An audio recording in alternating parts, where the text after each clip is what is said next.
So, a couple of important points about IELTS speaking test, guys. And I don't see it, so that's a problem. Well, speaking of speaking, if they ask you, we had the question, what is the best way to stay healthy? Okay? Instead of talking about one thing and going on details, talk about a number of issues first, because in that limited period of time, you have just maybe a minute or two, depending on the interview. Because this part is usually about a minute or two, but depends on the interviewer. The interviewer might be happy with you, might have had a good or bad day, might stop you any minute. It's up to that person. And if the interviewer stops you, don't think, oh, maybe I was just, making some bad sentences. No. That person is in charge of time. So that person knows. First of all, this is important. If you go for an interview, never ever let anything get you down. You may think, oh, she stopped me because that was the wrong answer. She stopped me because I was pausing. No, it's not because of that. So just keep in time. And never let in the entire test, not just IELTS, any test, don't let anything get you down because you'll screw up the rest of the test. You don't want to mess up your entire test because of one problem, one mistake, one error here and there, right? So you don't want it to happen. Just go on and try to stay cheerful. Keep the smile. Show your teeth. Good. So when somebody asks you what is the best way to stay healthy, you should say what? There are a number of ways. It's hard to think of just one way. Yes? It's hard to think of just one way. Maybe you can say one way as the best. As the best. Or only. Or the only way. Yeah? It's hard to think of one way as the best or the only way. It's hard to single out a way. You don't remember? We said think of single out. Single out. I believe there are a number of ways. There are a number of ways.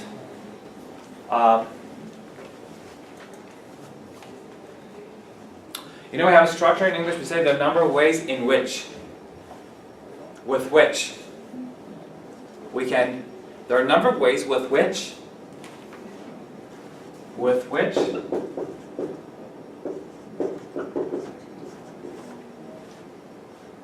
there are a number of ways with which we can improve our health. I can think of or you can say, I can think of a number of ways. You can say, a number of ways come to my mind. A number of different ways come to my mind. So these are so many different options that you have when you speak, right? To be honest with you, these are good things to start conversation. To be honest with you. To be honest with you, or sometimes to say, honestly, honestly. Or say, honestly speaking, right? So, see, to be honest with you, I believe, to be honest with you, I believe. Usually in speaking when we use these things, they help us buy some time. We buy more time. As we're thinking, so to be honest with you, same time I'm also thinking. I'm thinking aloud here. So to be honest with you, honestly I believe, to be honest with you, I believe, sometimes we say, instead of saying honestly or to be honest with you, what other words do we say? We had a blunt person in the class. Actually is good. Well, actually, I would say actually,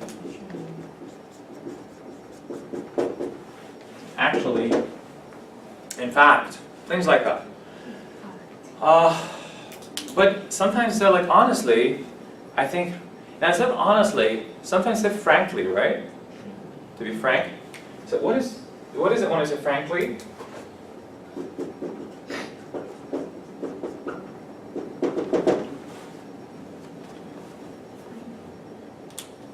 For example, if somebody asks you, do you think dieting is the best option for losing weight? Going on a crash diet, you know crash diets? For like 1 week, you don't eat anything, or you just do something very crazy just for 1 week or 2 weeks. Has anyone been on a crash diet here in this class? No? Of course, you guys don't need it. So a crash diet would be like for 1 week or so. So if I ask you as an interviewer, do you think the crash diet would be the answer, a good option for losing weight? And then you would say, frankly speaking, no. Frankly speaking, I believe crash dieting is the worst option one would ever consider taking. So when you say frankly speaking, it's when you usually want to say something the opposite of what somebody said, or something that's perhaps not going to be very much liked or appreciated. So I would ask you, sorry, what do you think of the class? You say, frankly speaking, I believe it sucks. Frankly speaking, I think it's a little bit boring. Frankly speaking, I believe at times we beat around the bush, digress, or any number of things that you can think of. So frankly speaking, honestly speaking, to be honest with you, to be frank, to be honest.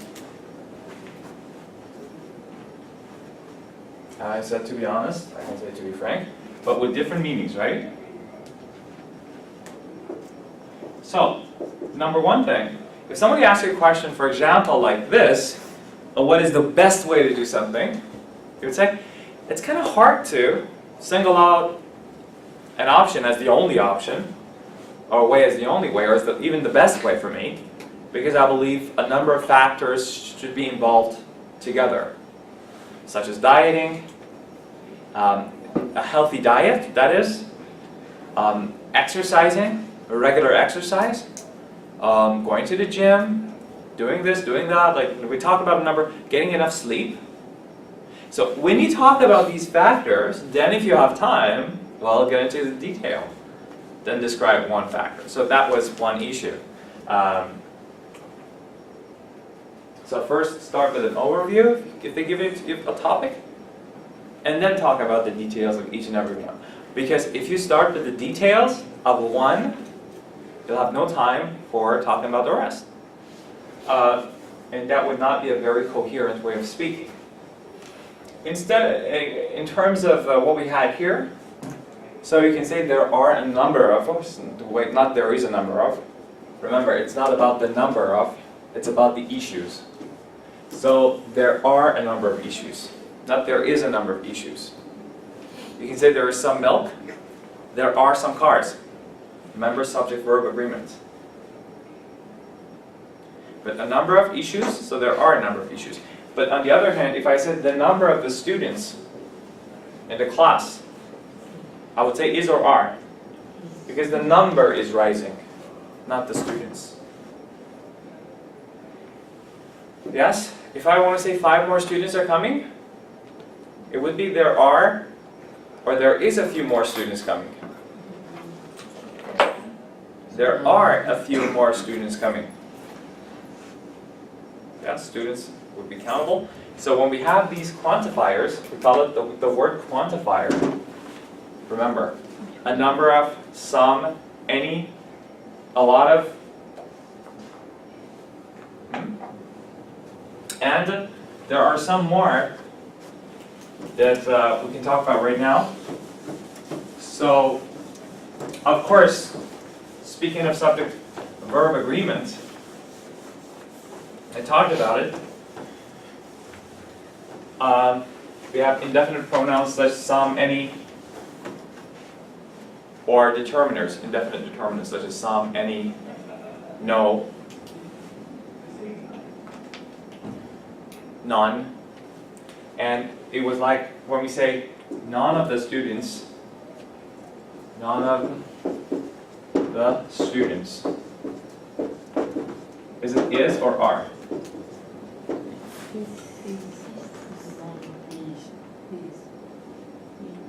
Julia. Yes. One of the students. Each of the students. Every one.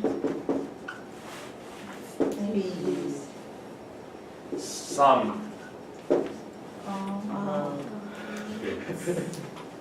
Some would be are. Some of the students are. Most of the students. A majority. A majority of the students. A majority of the students.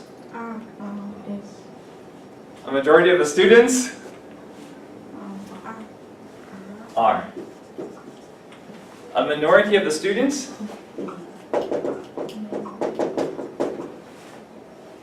again are. Why? Because when we say most of the students is the same as majority of the students. A majority is always 50 plus 1%. That's a simple majority. Now we have supermajority, which goes to 2/3. Depending on the definition. For example, in political chambers, a supermajority is usually more than 50%. That is, for example, 2/3 of that chamber.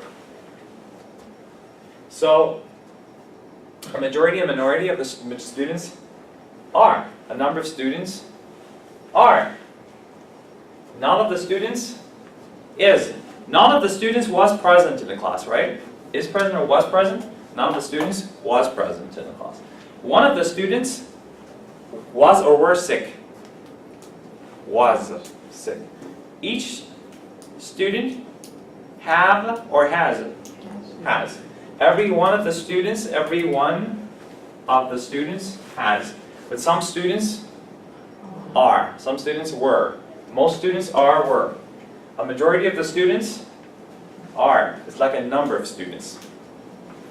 A majority of. A number of. A minority of. Yes? A few students. How about a few students? A few students are. Yes? A few students are. Many students are. A lot of students are. Lots of students are. Definitely. So this is a discussion that we have. This is about subject-verb agreement. And we got to keep that in mind. So for quantifiers, there is something that, well, in IELTS or in any other situation we need.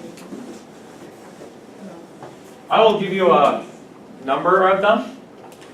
So instead of saying many, what else can you say? There are many cars on the street. A lot of. A lot of. What else? Lots of. A lot of. Lots of. What else?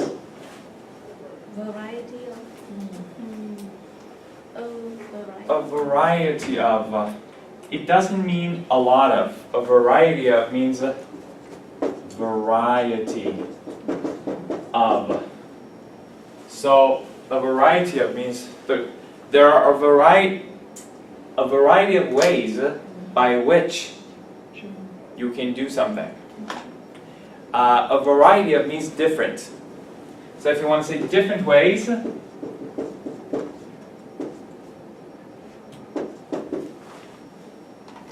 again, Julia, here, would I say there are a variety of ways or there is a variety of ways? There are. Why? Because a variety of is just a quantifier here, and basically, and why? Because it's ways, not more than, it's more than one way, right? And it's like, I would say different. There are different ways, but a variety of ways. I can say a host of different issues. instead of a number of. So it's a good one.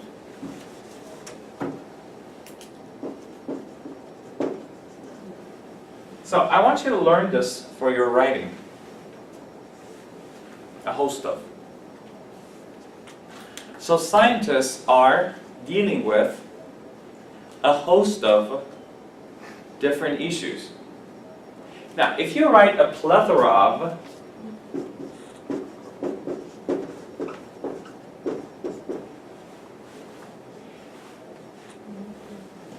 we can also have the word numerous.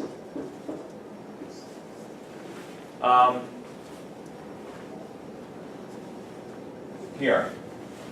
A variety of, but if I say a variety of different issues, it's possible, but there is a word in English, we call that redundancy and redundant. You know what redundant is?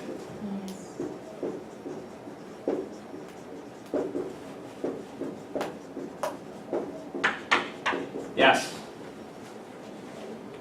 Yes, most welcome. Where is everybody? I was just talking about the word redundancy. That's when you knocked.